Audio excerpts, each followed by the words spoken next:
So what are you Three, doing? two, one. 3, 2, 1. 3, 2, 1. All right. So what I'm doing, maybe you'll feel good about this. You're gonna get a lot more screen space than I will. Well, actually, you're gonna get a lot of high resolution video of yourself. That's gonna be shrunk down, Pixels. and I'm gonna have the same as well.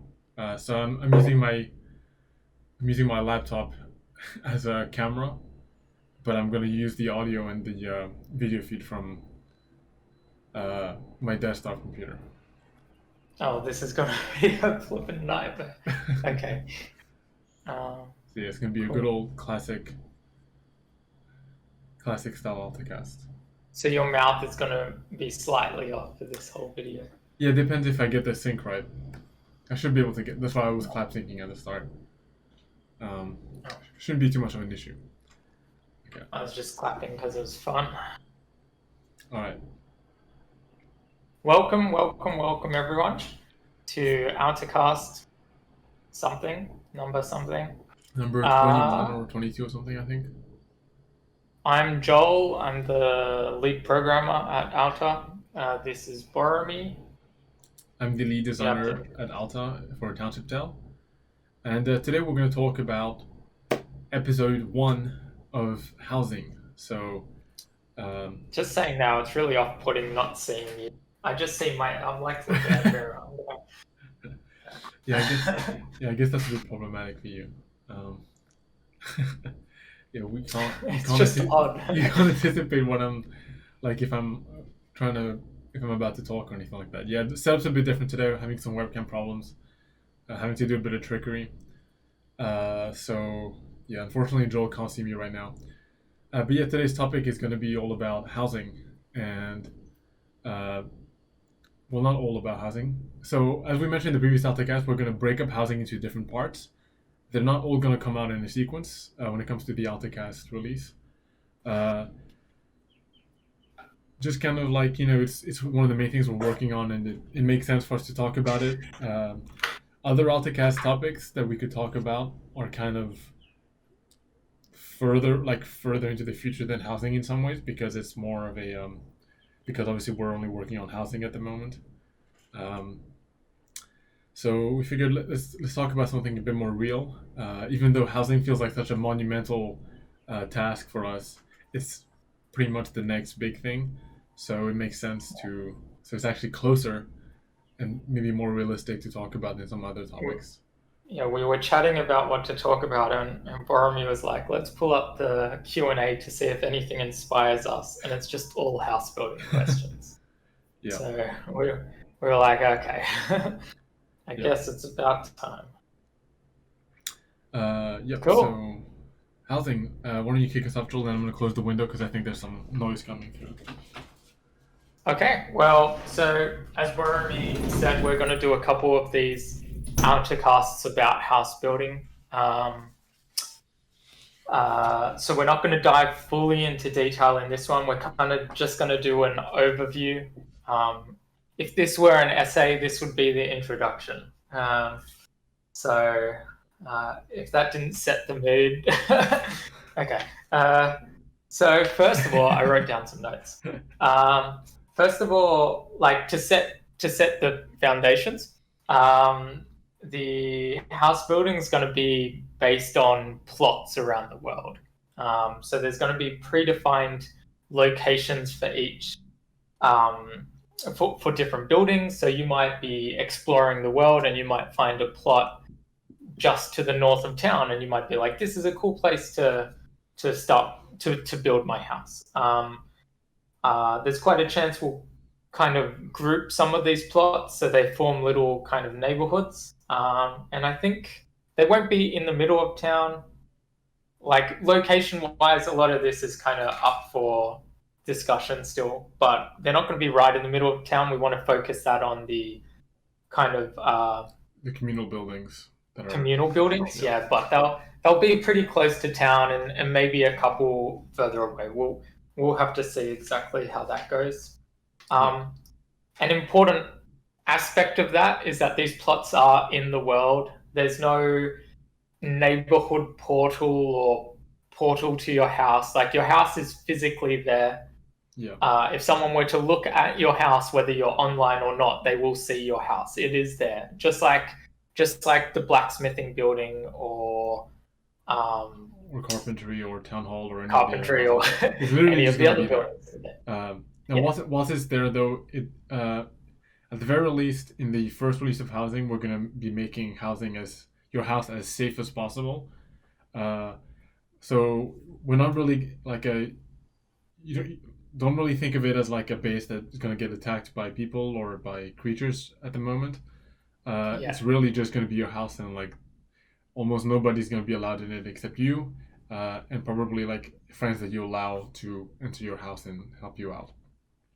yeah. Uh, yeah, a big part of the reason for that There's is obviously the first stage of housing is coming through to help some of the inventory issues, or some of the inventory limits more so. And part of the reason why we've been so kind of stingy on giving you more inventory is because we knew that this was coming and that this was going to be one of the main functions of your house. Um, and in the very first, like, we want to make sure that if there is any kind of threat that can be applied to your home, that we approach it in a very controlled way, and that it's not necessarily like a completely emergent thing. Like, we don't want to disincentivize someone from having windows and like open air type of like houses just because they're like it's less safe. Like, it's not the kind of, you don't yeah, live in such a, like, ideally the township is not such a bad neighborhood that you have to overprotect yourself yeah. from foreign danger. Um, so a question that pops up quite often is how customizable these buildings will be. And I think some people have in their head maybe that you can pick from some presets or each plot has a preset house associated with it. That's not how it's going to work. We'll delve into the actual building process in another Altacast, but effectively, the plot kind of has a grid internally, and you're choosing where walls are and floors are and roofs and all those sorts of things. So, given the same plot, two people could have completely different houses, and it's really gonna be it's a super creative process. Like already in our testing, Boramy and I, there's a couple times where we've gone, okay, let's try and build the starting of a house. And we actually have to look at the plot and we've been placing stakes around the place to go, okay, I think we'll put the corner of the house here. And like we're kind of plotting it out to try and work out what we're doing. So it's very creative. It's not save up for house version 1 and then upgrade to house version 2.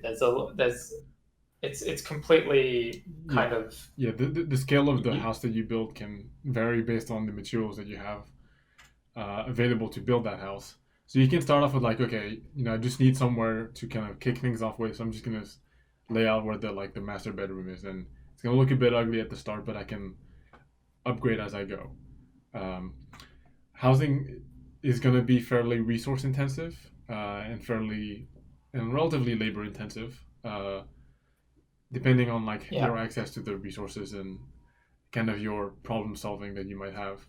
So part of the approach that we want to take is for somebody to be able to get started with something small scale fairly reasonably. Um, Obviously, it's not something you can do the moment you enter like a fresh game. Housing is something saved a bit for later down the on the game pipeline.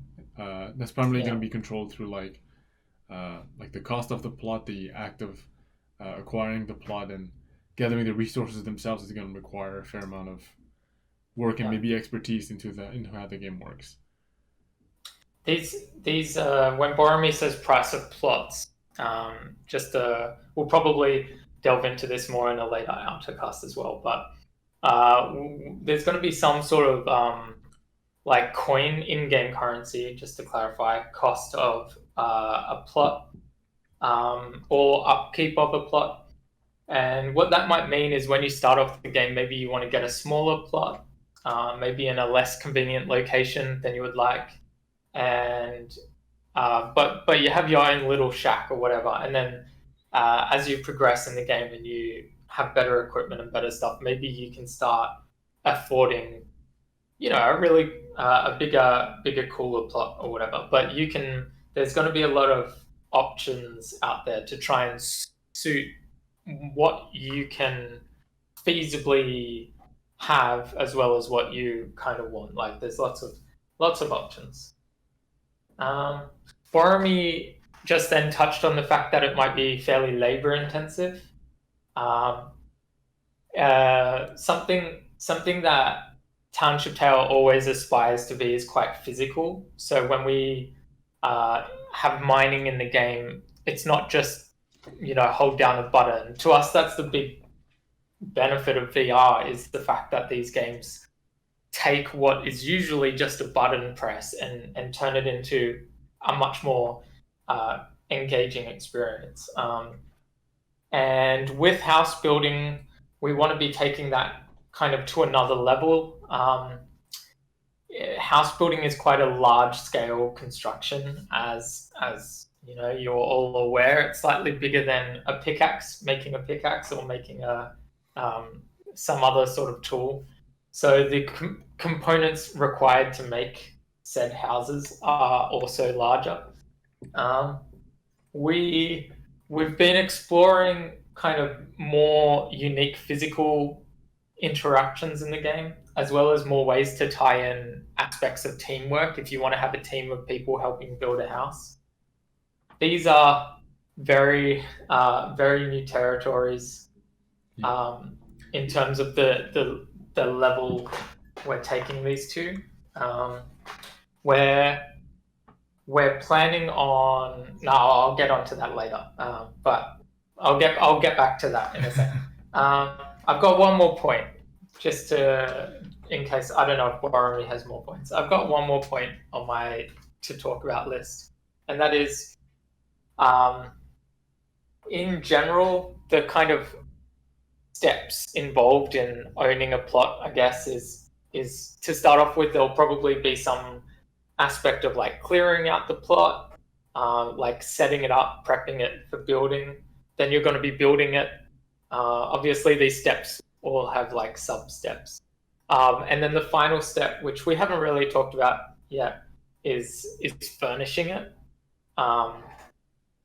So we will have different types of furniture. Some might just be fairly aesthetic to kind of set the tone and mood and style of your house, but some of it will have function, whether that be storage or simply work surfaces to put things down, or maybe even kind of mini versions of other crafting sort of environments that you see around town.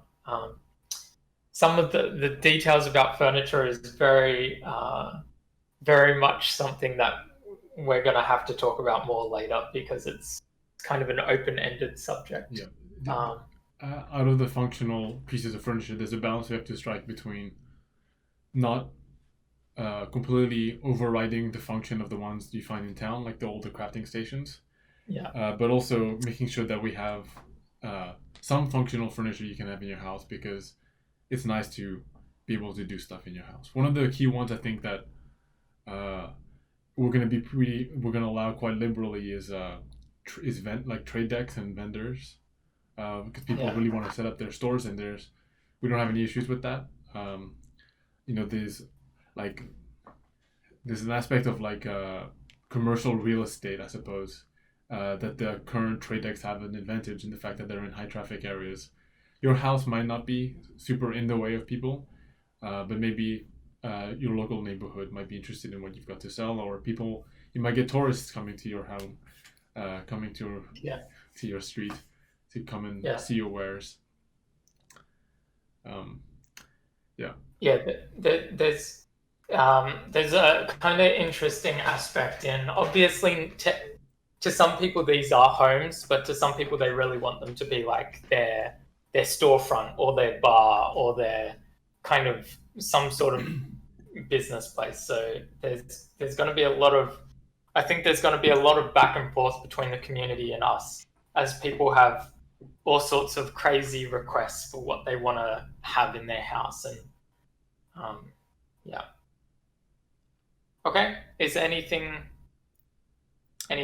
kind of introductory stuff that you think we've missed? it's such a big thing that Yeah, it's yeah. We're trying to like kind of pace ourselves to talk about it because like this certain steps and certain details that we're not quite ready to completely unveil yet.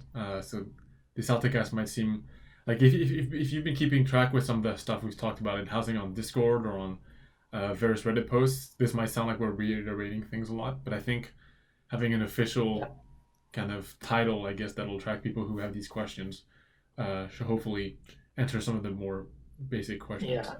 yeah. Yeah, a Um, lot of I think a lot of the time sometimes we feel like we talk about stuff a lot, but obviously not everyone reads the Discord, and so there's people who come and go, "What is this house building people are talking about?" Like yeah, it's important. Oh, whoops. It's important to kind of make sure that we're like we've got it in a really easily accessible spot. yeah. There's a yeah, there's yeah, like before there wasn't an official place where you could point someone to, and this is probably going to be it for the start of like housing. Um, Yeah, housing is due to we are hoping to release it this year. It's coming like progress is going along pretty well. Joel and I kind of iterating, going through the process of kind of going through each of the steps, like kind of from the bottom up, and seeing um, what is missing from yeah, the experience that could help make it a bit better. Uh, there's very interesting uh, development cycle type of behavior that we're taking with this, particularly with okay, uh, which is not something we can always do with every mechanic, but it's been interesting how we can approach this housing in particular.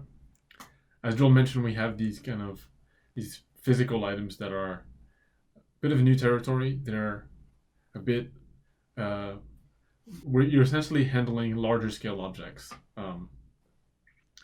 and the process of mobilizing those objects is a kind of like a problem solving endeavor of its own. Uh, yeah. and the way we're thinking about it is not by making the interaction with those objects more abstract, but looking at uh, kind of real world Kind of, solutions and like physical solutions to these problems.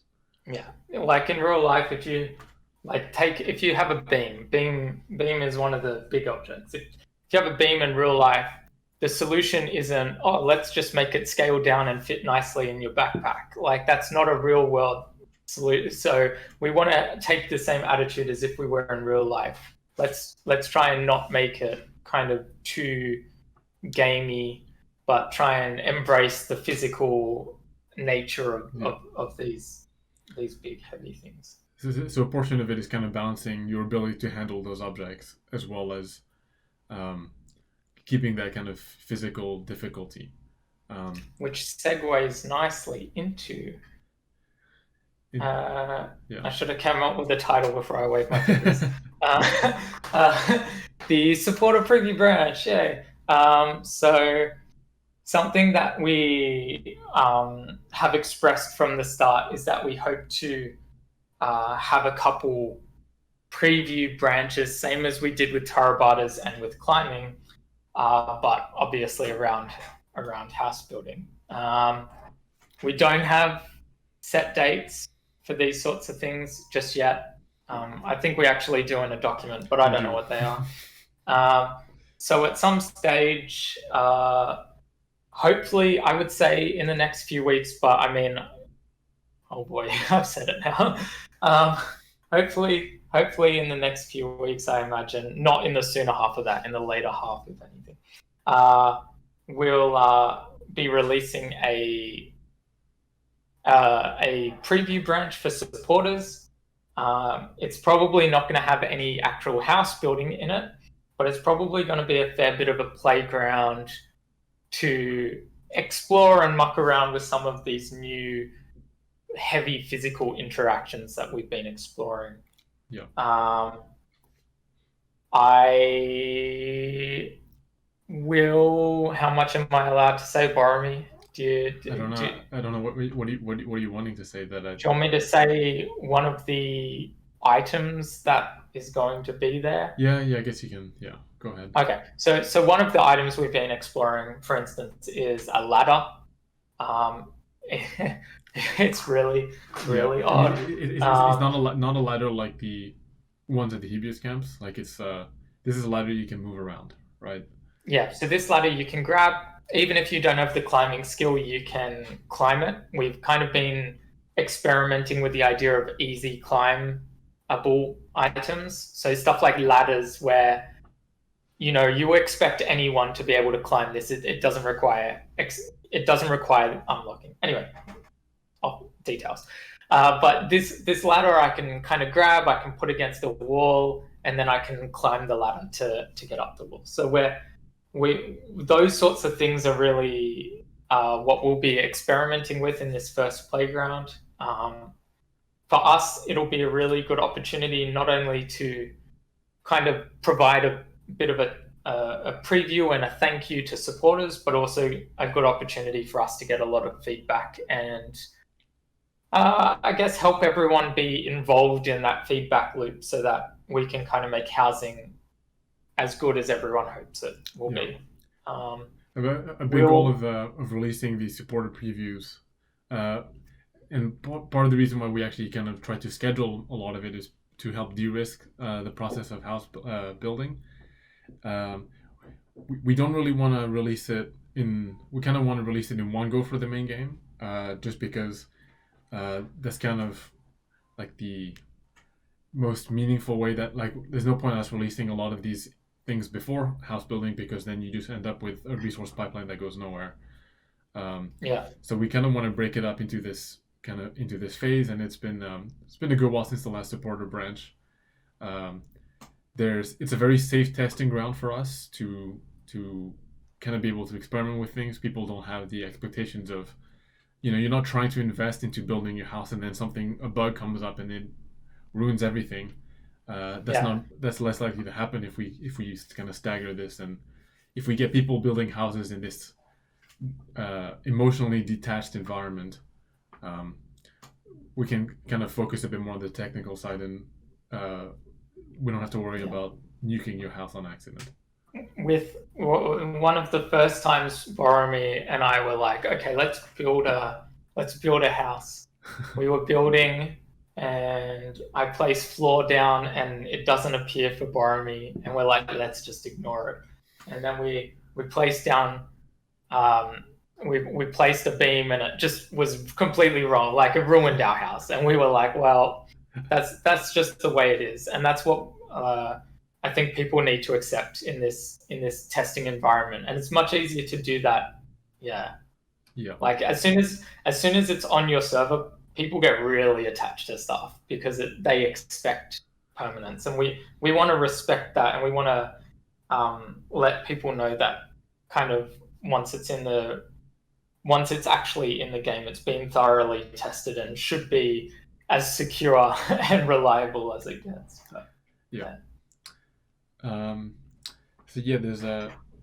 We've got quite a few planned support previews that will go through various steps. As Joel mentioned, this first one's going to be more of a playground, getting supporters to kind of play around with these items. It'll be interesting to see what the dynamic is because players, you obviously won't have the goal of trying to achieve something with these items besides manipulating them. And I guess we'll just be curious to see how, like, kind of making a decision between where, somebody trying to do specific actions with this item on their own, whether or not we'll consider that to be something that should be validly possible, or if, maybe what they're trying to do has to require somebody to help you with the item. Because these are, I guess, one more thing we can kind of spoil about this item. But these items, it's something that multiple people can hold on to. That's a very new concept for our dynamic objects. It was technically somewhat feasible before. Like, actually, I guess we've got the doors in the trials that people can lift, but this behaves with more freeform. So there's an aspect of kind of like coordination between two players on how to go about this. I think some of these things are going to take a lot of iteration, which is exactly why we need feedback. But it's definitely a super different experience. Like, the amount of communication that goes on when doing some of these things is pretty cool. Anyway, do we want to wrap up part one? Yep, I think we're gonna wrap up our one. This Altacast is gonna be a bit shorter, just because of technical problems. Joel and I have another engagement relatively soon, so we're gonna try and get through things. I'm gonna stop recording real quick just to save all of these things, and we'll be back in just a moment. I can't hear anything. Can you hear the vacuuming? No, I can't. I can't. Okay, all good then. All right, welcome back, folks. So we're not gonna. Yeah, go ahead. What are you saying? No, I'm just saying that we're starting the Q&A now. Oh, okay. Yeah. We're not gonna answer the first question, but I will address it. The question is, I got a question about the community. In your opinion, who are some of the most notable community members? For obvious reasons, I imagine, at least. I'm not going to answer this because, this is going to, I feel like people are going to have too much tied up in this question. But for us over time, there's definitely been people who we've seen as more active in the Discord, or they've stood out for reasons like making videos or doing a lot for the wiki, or more recently there's been more art, fan art and stuff, a lot of bot work, helping people learn to write bots and stuff. There's lots of people doing tech support, helping people get into the game, helping people with tutorial. Just people. I think the main thing is people who are doing things that make other people happy really stands out to us, whether that's through their creativity or through their knowledge, or just being active and being around. And I mean, some of those names become very familiar to us because obviously this is our job. We see those names every day.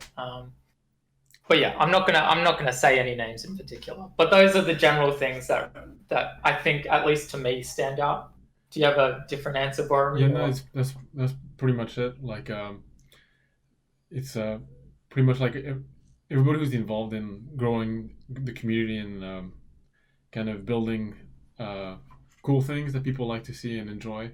That's definitely what stands out to me as well. Okay, with the housing, will we get a server and inventory wipe? There will likely be a world wipe. Actually, almost definitely be a world wipe, but there will not be a personal inventory or skills wipe. In terms of private servers, we'll have to probably wipe the world as well. Okay, yeah.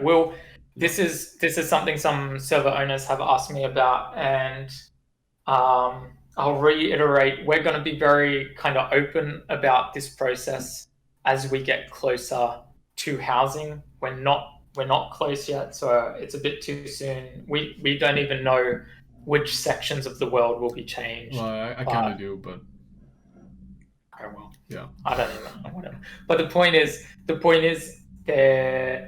there's quite likely going to be quite significant changes. Simply put, we're putting plots around the place, so there's going to be lots of chunks and lots of areas affected. But we'll try and be open and informative about this as soon as we can. We know a lot of you have invested in building up your world, so we want to try and find a blend of respecting that, but also we got to make the game, so we'll try and be as communicative about that as possible. Can we build a basement for our house? I think I've answered this a bit on Discord, but technically you can. Yeah, there's plots can have kind of gaps in which you can build a basement into. A basement's not too different, as far as house building goes. It's not too different from just another room that's on the floor below where your entrance is. If you have a plot that has space for you to build a basement, because of the way it's structured, then yeah, you could build a basement for your house. Yeah. Quick advertising. If you want an insight into a bit more what plots look like, look in supporter spoilers. Um, anyway, what's going on? What's going to be the height limit on the houses? Can I have an attic? Oh, we're going in the opposite direction. Yeah. No attics, only basements. Only basements. No, you can definitely have. You're allowed to have as many basements as you want, but so house plots will likely have attributes that we tie to them, and that will likely change from plot to plot. So the height limit will quite possibly be one of those attributes. As it stands, you'll definitely be able to build two-story houses with a roof. Let's like at the least. So obviously that means you could build a one-story house with a very big roof, for instance, or whatever. So, and even then, I think that you'll find the height limit is a bit higher than that. Yeah. Something that we kind of want to, it's hard, but we want to try and encourage is kind of an attitude of focusing on functionality and aesthetic over bigger necessarily. So if you're given a plot, we don't really want someone going to every corner of that plot and turning the entire thing to the top of the plot level into a house. We'd much rather they found ways to aesthetically fit into that property. And we're going to try and find, if possible, ways for the game itself to encourage that sort of attitude. So I would say in general, I think we're going to be a bit more generous with height limits, but then we'll also, we'll see. You'll definitely be able to have an attic if that's all you really care about. The answer is yes. Yeah, you can have an attic. This question is a bit too much to answer. What features can we expect with base building? I think we'll delve into that in a later housing Altacast. But I think we'll delve into that a bit later. It's a bit too much for now.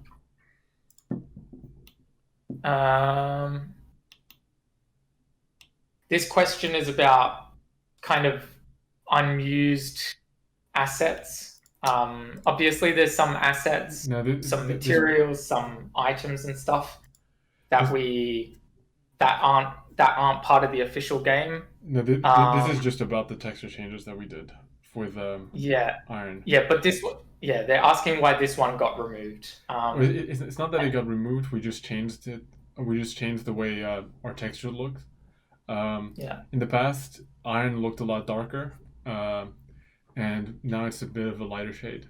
It's just changed because we kind of re-standardized our textures a bit so that they were nicer, a bit more holistic, and could apply to more things than blades.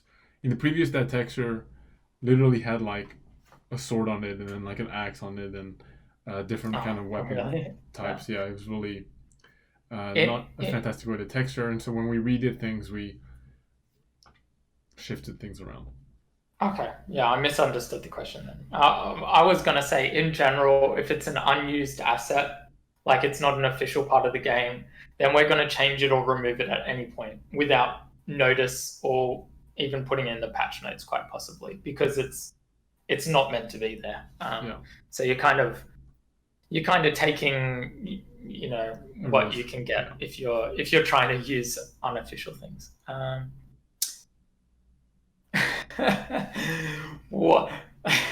Why can I steal from a quiver? How deep do you want to answer this question? Sorry? How deeply do you want to answer this question? Well, I don't even get your question.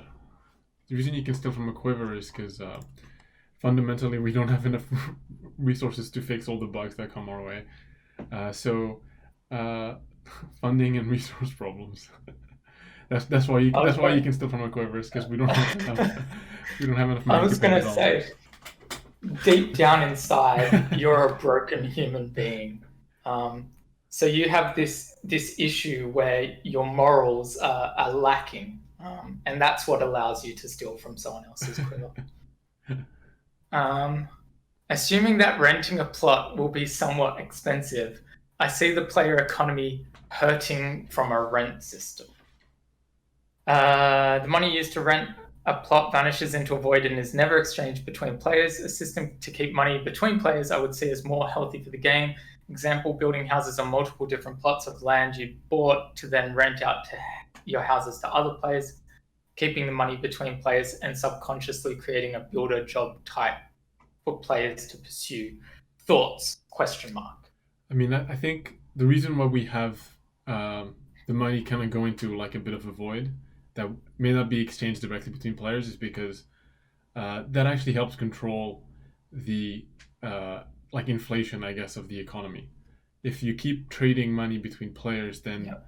the like the self-crafted money plus the money that stays in circulation just keeps inflating on and on. If you have like this kind of like eternal sink, that kind of sets almost like the market value of like the economy, and maybe that's something Yeah. dynamic that changes based on uh, any kind of like economy based exchanges that happen in the game. So uh, like if we find that people are spending lots and lots of money on trade decks, that means we can assume that people are fairly wealthy. Maybe like it causes the town prosperity to increase, and that increases a lot of plot rates. Um, there are other mechanics that Joel and I have discussed around this idea of the town economy. Maybe that's something that we'll go into in another Altacast. Um, Yeah. the idea of building houses on different plots and then selling and then renting your house to other players is something that we're also considering. Um, that's something that may not come in the first iteration of housing, uh, simply because it's a fair amount of kind of meta control that we have to make sure is properly elaborate enough to include everything that needs to happen.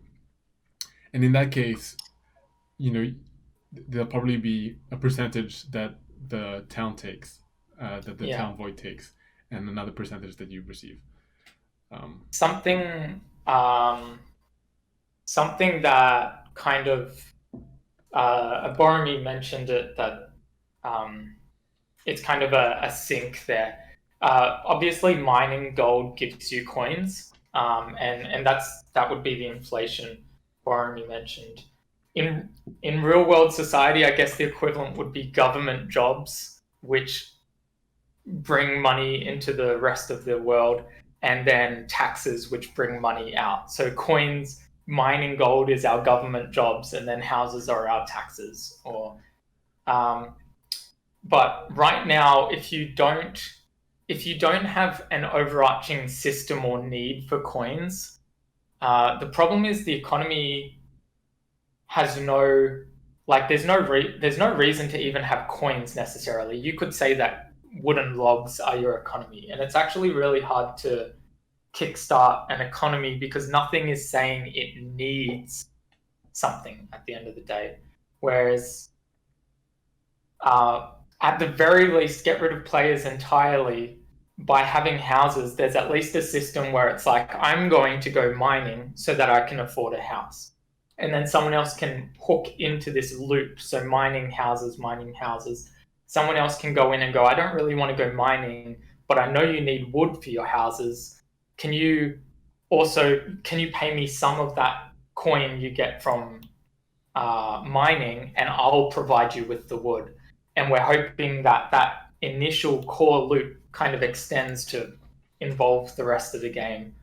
Um, but so on the contrary to what you've said, I think that yeah, the our goal with houses is to actually stimulate and spur on and drive an economy, rather than hurt any. That being said, if we're wrong, we're really going to have to evaluate things as we go.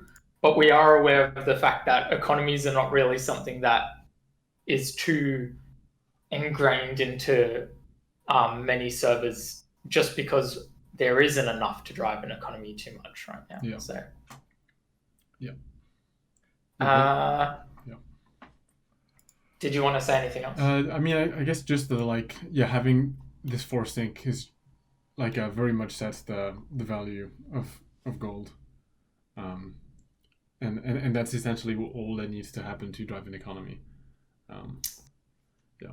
This next question is similar to like 2 questions ago or whatever. What are some more specific features we can expect in our player owned houses from a social aspect, e.g., barrels of ale, beds, fireplaces, etc.? I love that beds got included as a social aspect. Uh, uh, we'll delve into this sort of stuff more later. I think these are all sorts of things that we're going to have a discussion about. Like we've already talked about the ideas of like fireplaces or barrels of ale. Um, will we Some of these things are quite experimental for us as well. We kind of go, okay, let's take this idea and what place does it have in the game? What value does it bring? How does it work? And there may be things that today we hope to put in the game, but down the line we just go, it's just not, it doesn't really work. And there might be other things that pop up and we're like, damn, this is really cool. Why didn't we think of that earlier? So there's going to be a little bit of changing over time in our plans, but I think we'll delve into this more later. Has there been any thought about rogue type elements to the game, e.g., lock picking chests or hiding to avoid aggro? Yep. There definitely has been. Stealth is a bit of a uh, interesting part. It can be a bit difficult to manage nicely with a bit of a client server situation.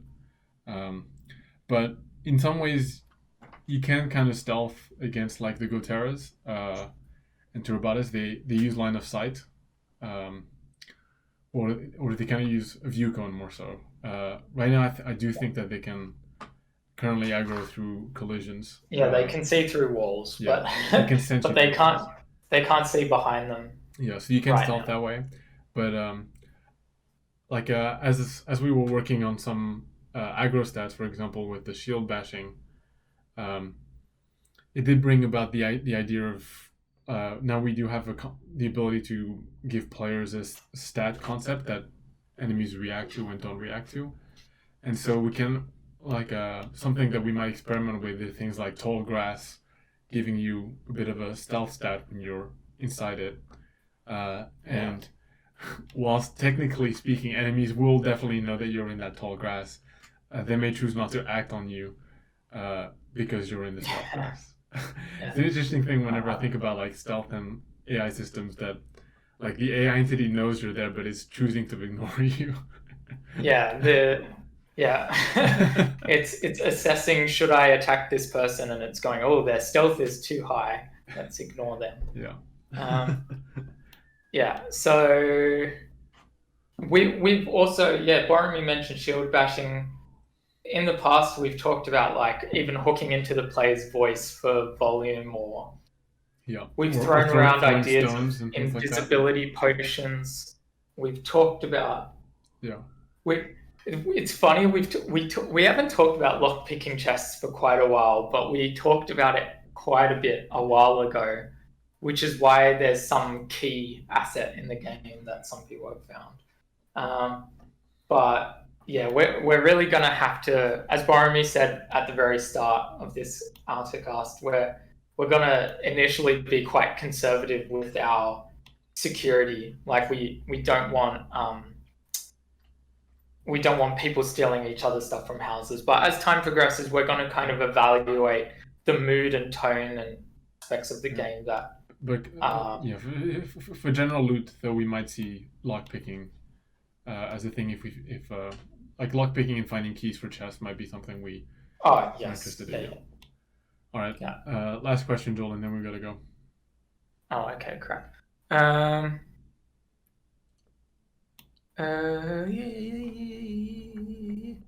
Okay. If I don't build the house right, will it crumble apart halfway through building it? Probably not. So currently the way the difficulty curve leans a bit more is on the kind of like logistics around house building. Yeah. Building a house, like we considered there being a lot of like failing factor in each step of like each beam placement and things like that.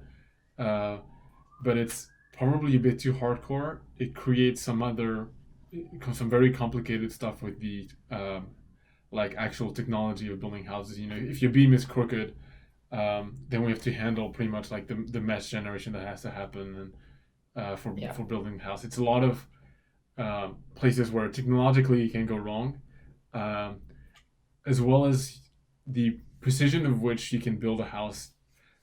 Like it really drastically increases the difficulty curve if we were to have that. And we'd find that most people end up with like a crooked house that's like maybe it's not quite so bad that it'll collapse, but it just looks like it's that if it might suffer from a landslide. Yeah. The system doesn't allow you to place something unless it's like you can't place a beam that won't be supported. Like things, the system actually restricts you from some things. Yeah, But yeah, you can't build floating beams. yeah, the other thing is, as Boramy mentioned earlier as well, this stuff will be pretty resource intensive. Um, and we as designers, as developers, have to kind of work out the mood and tone of the process. And right now, the mood and tone of building is a lot of like logistical management to prepare things to get towards building, and then you're getting things in place, and there's a real like satisfaction moment when a beam finally goes into place or whatever, and we don't really want that stress Yeah, to like go on forever. Like we like that there's that kind of point where you're like, yes, that one's done, let's move yeah, let's move on to the next thing, rather than stressing about is it perfectly upright or whatever. It just yeah, yeah, yeah. No, like obviously, with everything in any game, there's a million different ways it could be done, and different ways. Like there could be two different. We could have designed house building quite differently, and it could have still fit into Township Tale and still been quite an enjoyable experience. But yeah, we've kind of designed the experience curve that we're after, and although maybe in another universe this could have been the way we went, if for us we felt yeah, the way we're doing it is kind of a more fitting yeah. way. And all in all, because of that, you'll end up with a much cleaner looking house, Yeah, which is going to feel more satisfying to you, I think, and it's going to keep you happy with your output experience. You know, whatever tribulations you might have on the way to building a house, once your house is in place, you'll feel good about it, and there won't be signs of it having gone wrong. yeah, you won't because of have. something that may be out of your control. Otherwise, you'll be like fucking pissed off forever when that one foundational beam is slightly crooked, and they're short of knocking down everything above it. There's nothing you can do to upright this thing. Yeah, that sounds cool, but I think we're not going to handle that. No, it's awful. I want once my house is built, I wanna relax, de-stress for it. Yeah. Okay. Anyway, with that, we're done with this Altacast. Thanks so much for watching. Hopefully, that shed some light on kind of the starting process of housing. And if you encounter somebody who's got questions about it, feel free to forward them to here, and drop us more questions. We haven't answered everything today, but so there's still some juicy questions that I'd like to get to at some point. But feel free to hit the Q&A link below, and we'll see you next time. All right. thank you for joining us. Goodbye.